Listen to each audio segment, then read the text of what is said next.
Mais toutes ces forces, tous ces hommes vont se retrouver le 26 septembre sur la place Tahrir, la place de la Libération, à Sanaa, la capitale, pour commémorer l'anniversaire de la révolution de 1962.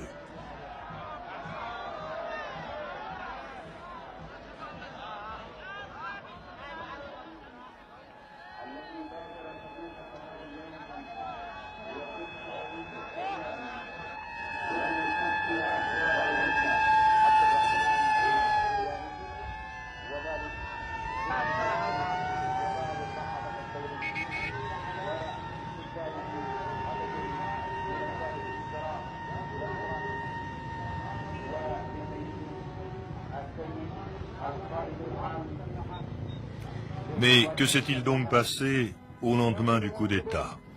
L'imam Badr, après avoir succédé à son père, l'imam Ahmed, ne devait rester sur le trône qu'une semaine, à l'issue de laquelle il était renversé. Il parvenait cependant à s'enfuir, à gagner l'Arabie Saoudite, où il regroupait des partisans, avant de revenir pour combattre le nouveau pouvoir républicain.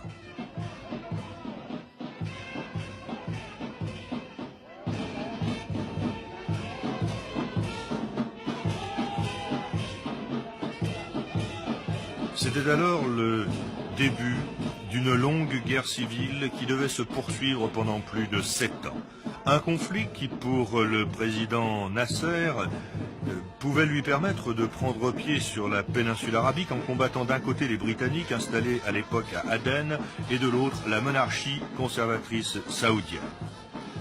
Mais c'était oublié un peu rapidement le peuple yéménite qui fut bientôt très loin d'être convaincu de la pureté des intentions de ses alliés et qui vit finalement royalistes et républicains s'entendre pour provoquer le départ du corps expéditionnaire égyptien. Et au terme de cette longue guérilla qui se termina en 1970, le monde assista à l'avènement d'un gouvernement républicain qui admettait en son sein les anciens monarchistes. Et en réalité, seul le souverain, l'imam, faisait réellement les frais de cette lutte dont les poussées et les revers, il faut bien le dire, étaient dus beaucoup plus à des considérations financières que politiques.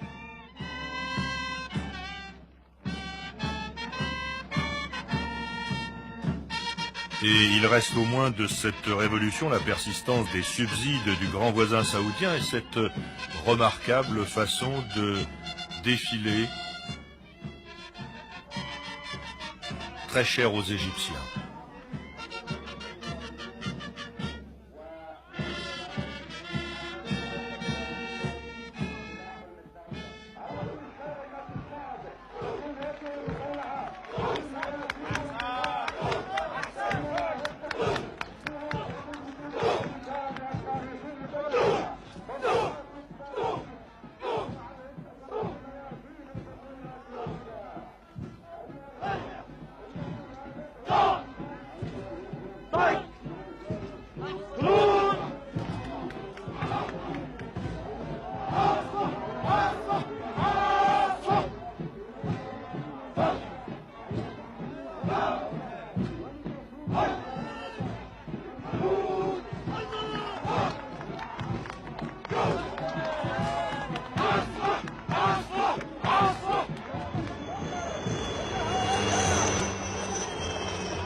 Révolution, chars, canons, purges, prison, le désordre des uns allait devenir l'ordre des autres.